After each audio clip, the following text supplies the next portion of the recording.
Gunung Lawu, salah satu gunung yang terletak di perbatasan Jawa Tengah dan Jawa Timur, memiliki sejarah panjang yang syarat dengan cerita mistis dan spiritualitas dan peristiwa bersejarah.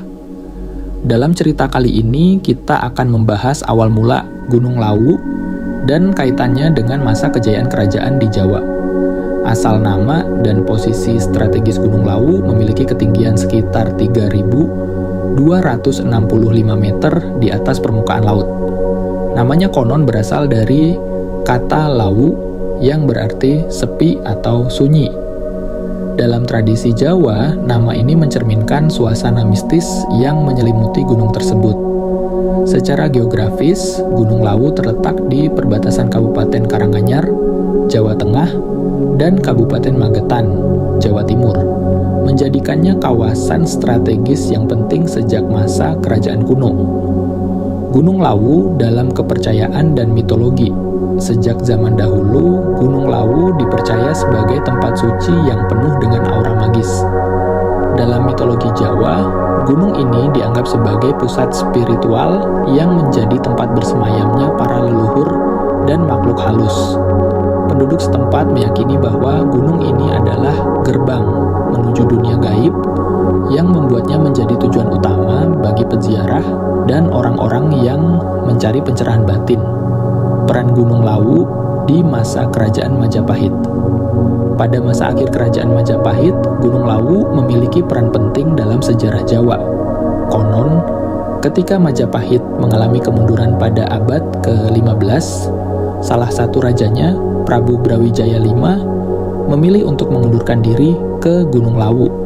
Dalam cerita rakyat, disebutkan bahwa beliau melakukan moksa, menghilang secara spiritual di gunung ini.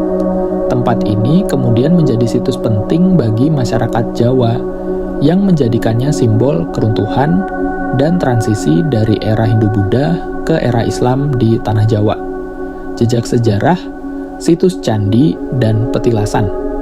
Pada lereng Gunung Lawu terdapat berbagai situs peninggalan sejarah seperti Candi Ceto dan Candi Sukuh yang dibangun pada masa akhir Majapahit. Kedua candi ini memiliki desain yang unik, berbeda dari candi-candi lain di Jawa, dengan pengaruh Hindu dan simbolisme yang mendalam. Candi-candi ini dianggap sebagai tempat ritual spiritual yang erat kaitannya dengan tradisi dan kepercayaan masyarakat pada masa itu. Peran di era Islam dan misteri yang menyelimuti. Gunung Lawu menjadi saksi berbagai peristiwa besar, sekaligus menjadi sumber kisah-kisah mistis yang terus hidup hingga kini. Gunung Lawu dan penyebaran Islam di Jawa. Pada abad ke-15 hingga 16, Islam mulai berkembang pesat di Jawa melalui peran Wali Songgo. Namun, transisi dari agama Hindu-Buddha ke Islam tidak selalu berjalan mulus. Banyak masyarakat, terutama kalangan bangsawan dan spiritualis Hindu, yang memilih menyingkir ke daerah terpencil untuk mempertahankan kepercayaan mereka. Gunung Lawu menjadi salah satu tempat perlindungan ini. Dikisahkan, beberapa tokoh Hindu terakhir di tanah Jawa menjadikan Gunung Lawu sebagai tempat bertapa dan menyepi. Mereka menghindari pusat-pusat kekuasaan Islam yang mulai menguat. Disinilah mitos Prabu Brawijaya V sebagai salah satu leluhur Jawa yang memilih moksa di Gunung Lawu terus dikaitkan dengan resistensi terhadap Islamisasi, legenda Ki Sabdo Palon dan Noyo Genggong. Salah satu legenda terkenal yang berhubungan dengan Gunung Lawu di era Islam adalah kisah Ki Sabdo Palon dan Noyo Genggong. Keduanya dianggap sebagai abdi setia Prabu Brawijaya V. Dalam kisah ini, Sabdo Palon marah kepada rajanya yang dianggap berkhianat dengan menerima pengaruh Islam. Sabdo Palon dikisahkan mengutuk bahwa ia akan kembali setelah 500 tahun untuk memulihkan ajaran leluhur, kepercayaan Hindu Jawa di Nusantara. Kutukan ini membawa nuansa mistis yang dipercaya sebagian masyarakat hingga sekarang. Gunung Lawu pun dianggap sebagai tempat di mana Sabdo Palon bersembunyi atau bahkan bersemayam secara spiritual. Munculnya tradisi dan ritual spiritual. Seiring waktu, Gunung Lawu menjadi tempat yang syarat dengan tradisi dan ritual spiritual. Masyarakat Jawa yang masih memegang teguh kepercayaan leluhur menjadikan gunung ini sebagai tempat ritual seperti 1. Tirta Amerta. Banyak orang yang mendaki Gunung Lawu untuk mencari air suci atau tirta. Mata air di gunung ini dipercaya memiliki kekuatan magis yang dapat menyembuhkan penyakit atau memberikan berkah. 2. Labuhan dan sesaji. Di waktu-waktu tertentu, masyarakat melakukan upacara labuhan dan sesaji di Gunung Lawu untuk menghormati leluhur dan menjaga keseimbangan alam. Tradisi ini masih dilakukan hingga kini, terutama pada malam 1 Suro, Tahun Baru Jawa. 3. Petilasan Prabu Brawijaya. Petilasan yang diyakini sebagai tempat moksa Prabu Brawijaya V menjadi lokasi ziarah. Para peziarah datang untuk berdoa, memohon keselamatan, atau sekadar mencari ketenangan batin. Cerita mistis di Gunung Lawu. Gunung Lawu juga terkenal dengan cerita-cerita mistis yang menambah keangkerannya. Beberapa cerita yang sering diceritakan oleh penduduk setempat dan para pendaki antara lain. 1. Pasar Setan.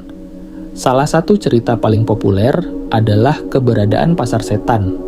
Konon, ada pasar gaib di jalur pendakian, di mana pendaki bisa mendengar suara-suara keramaian pasar pada malam hari. Jika mendengar suara ini, pendaki disarankan untuk tetap tenang dan tidak menoleh. 2. Larangan berpakaian hijau. Masyarakat sekitar percaya bahwa memakai pakaian hijau saat mendaki Gunung Lawu dapat membawa kesialan, karena warna ini dianggap mengundang perhatian makhluk halus. 3. Eyang Selo dan Eyang Abiasa. Selain Sabdo Palon, Gunung Lawu juga dikenal sebagai tempat bersemayamnya tokoh-tokoh gaib lainnya, seperti Eyang Selo dan Eyang Abiasa, yang dipercaya sebagai penjaga spiritual gunung ini. Era modern, wisata, dan spiritualitas yang tetap hidup. Kita akan membahas bagaimana Gunung Lawu di era modern tetap menjadi pusat perhatian, baik sebagai destinasi wisata alam maupun sebagai tempat spiritual yang penuh dengan nuansa sakral. Gunung Lawu sebagai destinasi wisata alam. Di era modern, Gunung Lawu telah menjadi salah satu gunung favorit para pendaki di Indonesia. Dengan ketinggian 3.265 meter di atas permukaan laut, gunung ini menawarkan panorama alam yang menakjubkan dan jalur pendakian yang beragam. Jalur pendakian yang terkenal. Terdapat beberapa jalur pendakian yang sering digunakan seperti jalur Cemoro Sewu, jalur paling populer dan cukup menantang, dengan medan yang terjal dan langsung menuju puncak jalur Cemoro Kandang. Jalur ini lebih landai dibandingkan Cemoro Sewu, tetapi lebih panjang. Jalur Candi Ceto. Jalur yang melewati situs sejarah cocok bagi pendaki yang ingin merasakan aura spiritual Gunung Lawu. Jalur-jalur ini dikelilingi oleh keindahan alam seperti hutan pinus, padang rumput, dan pemandangan matahari terbit yang memukau. 2. Puncak Gunung Lawu. Gunung Lawu memiliki 3 puncak utama, yaitu Puncak Hargo Dumilah, puncak tertinggi dan tujuan utama para pendaki. Puncak Hargo Dalem. Puncak ini dianggap lebih sakral karena dipercaya sebagai tempat moksa Prabu Brawijaya V. Puncak Hargo Dumiling. Puncak ini juga dipercaya memiliki nilai spiritual yang tinggi. 3. Keindahan alami Gunung Lawu. Beberapa spot menarik di sekitar Gunung Lawu adalah savana Gunung Lawu, padang rumput yang luas di dekat puncak memberikan pemandangan yang menyejukkan mata. Telaga Sarangan, sebuah danau alami di kaki Gunung Lawu yang menjadi destinasi wisata favorit keluarga. Gunung Lawu sebagai pusat spiritualitas. Meskipun kini menjadi tujuan wisata populer, aura mistis dan spiritual Gunung Lawu tidak pernah pudar. Banyak peziarah yang datang untuk berdoa atau mencari pencerahan spiritual. Beberapa tradisi spiritual yang terus hidup hingga kini meliputi 1. Malam 1 Suro. Malam Satu Suro, yang merupakan malam Tahun Baru Jawa, menjadi waktu khusus bagi masyarakat Jawa untuk berziarah ke Gunung Lawu. Pada malam ini, peziarah biasanya melakukan meditasi, tirakat atau semedi di tempat-tempat tertentu, seperti Puncak Hargodalem atau petilasan Prabu Brawijaya. Kedua ziarah ke Candi Sukuh dan Candi Ceto. Candi Sukuh dan Candi Ceto yang terletak di lereng Gunung Lawu menjadi tujuan wisata sekaligus spiritual. Kedua candi ini sering dikunjungi untuk ritual atau meditasi oleh masyarakat yang masih memegang tradisi leluhur. 3. Petilasan spiritual. Selain petilasan Prabu Brawijaya V, ada beberapa tempat lain di Gunung Lawu yang dianggap sakral, seperti Sendang Derajat dan Sendang Intan, yang dipercaya sebagai sumber air suci, misteri dan larangan yang tetap dijaga. Di era modern, cerita-cerita mistis Gunung Lawu tetap menjadi daya tarik tersendiri. Beberapa larangan tradisional tetap dihormati, seperti pantangan berbicara kasar. Pendaki diingatkan untuk menjaga ucapan dan perilaku selama berada di Gunung Lawu. Jangan mengambil sesuatu. Barang-barang yang ditemukan di Gunung Lawu, seperti batu atau benda lainnya, tidak boleh dibawa pulang karena dipercaya dapat membawa kesialan. Larangan mengenakan warna hijau. Warna ini tetap dianggap tabu oleh masyarakat sekitar Gunung Lawu di era teknologi dan budaya populer. Gunung Lawu kini juga dikenal melalui berbagai platform digital. Banyak pendaki yang membagikan pengalaman mereka di media sosial, menampilkan keindahan dan misteri gunung ini. Namun, popularitas ini juga membawa tantangan seperti masalah sampah di jalur pendakian, yang membutuhkan kesadaran lebih dari para pendaki. Di sisi lain, Gunung Lawu juga sering muncul dalam film, novel, dan cerita rakyat modern yang terus memperkuat statusnya sebagai salah satu gunung paling ikonik di Indonesia. Dari kisah Gunung Lawu, kita dapat belajar banyak hal. Gunung ini bukan hanya sebuah tempat, tetapi juga saksi bisu perjalanan panjang sejarah, budaya, dan spiritualitas bangsa kita. Berikut pesan yang dapat kita renungkan. 1. Hargai sejarah dan tradisi. Gunung Lawu mengajarkan kita untuk menghargai warisan leluhur, baik dalam bentuk cerita, adat, maupun tempat suci. Sebagai generasi penerus, kita harus menjaga dan melestarikan budaya agar tidak hilang di telan waktu. 2. Jaga alam dengan bijak. Sebagai tempat yang syarat keindahan dan misteri, Gunung Lawu mengingatkan kita akan pentingnya menjaga alam. Jangan jadikan gunung atau tempat lain sebagai korban modernisasi. Saat berkunjung, selalu jaga kebersihan dan hormati lingkungan. 3. Pelajari nilai-nilai kearifan lokal. Tradisi dan kepercayaan yang hidup di sekitar Gunung Lawu mengandung kearifan lokal yang mendalam, seperti menjaga harmoni antara manusia dan alam.